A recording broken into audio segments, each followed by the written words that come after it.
Alpha એ coaching class છે. Alpha એવી કોઈ સ્કૂલ છે જ નહીં. કોઈપણ કોચિંગ ક્લાસને શિક્ષણ તંત્ર દ્વારા કોઈપણ પ્રકારની મંજૂરી આપવામાં આવતી નથી. અને શિક્ષણ તંત્ર દ્વારા મંજૂરી આપવામાં ન આવેલ હોય, શિક્ષણ તંત્રને સીધું આમાં કોઈ તપાસનો રૂલ નહોતો.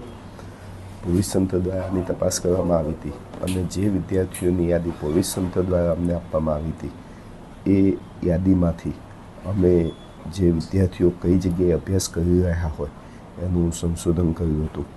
તેમાં જુદા જુદા જિલ્લાઓમાં આ વિદ્યાર્થીઓ અભ્યાસ કરી રહ્યા છે.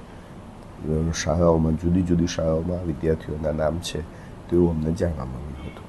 બીજા જિલ્લાની અંદર શિક્ષણ વિભાગ તરીકે હું પોતે કોઈ એવી કાર્યવાહી ન કરી શકું, પરંતુ અમે નિયામક કચેરીમાં આ બાબતનો મેલ મોકલી આપેલો છે. નિયામક કચેરી દ્વારા બીજા જિલ્લાઓને આની જરૂરી સૂચનાઓ આપવામાં આવશે અને એના દ્વારા આગળની કાર્યવાહી થશે. રાજકોટ જિલ્લામાં સ્કૂલોના નામ આવ્યા છે, એ સાથે સાથે બીજા જિલ્લાઓની પણ સ્કૂલોના નામ આવેલા છે.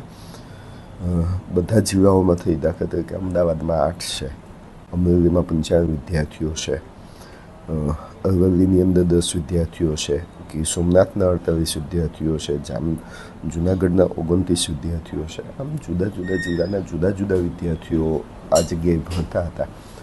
એમની પોતાની જે સ્કૂલ હશે એ સ્કૂલ ખાતે એમની હાજરીના જે પ્રશ્નો છે એ શિક્ષણ તંત્ર દ્વારા, નિયામક કચેરી દ્વારા જુદા જુદા જિલ્લાઓને જ્યારે સૂચના મળશે ત્યારે એની ચકાસણી કરવામાં આવશે. એમની પહેલાં હાજરીની ચકાસણી અમારે કરવાની થાય, જે અમે અમારી રીતે કરી રહ્યા છીએ અત્યારે. એ હજી તપાસનો વિષય છે. તપાસમાં શું બહાર આવે છે એના આધારે નક્કી થઈ શકશે. કોઈ ખ્યાલ નથી અત્યારે હાલ અમને, કારણ કે આ સંકુલ જે છે એ અમારા અંડરનું અમારા નિયંત્રણ હેઠળનું સંકુલ છે જ નહીં. વિદ્યાર્થીઓની હાજરી સંદર્ભમાં શાળાઓ સામે જે પગલાં લેવાના થતા હશે એ શિક્ષણ તંત્રની સૂચનાઓ જે પ્રકારનો હશે એના આધારે અમે લઈશું. સૌથી પહેલો મહત્ત્વનો મુદ્દો એ છે કે આમાં વિદ્યાર્થીઓની હાજરી ખોટી રીતે પુરાઈ હતી કે નહોતી પુરાઈ, એ ચકાસણીનો વિષય છે.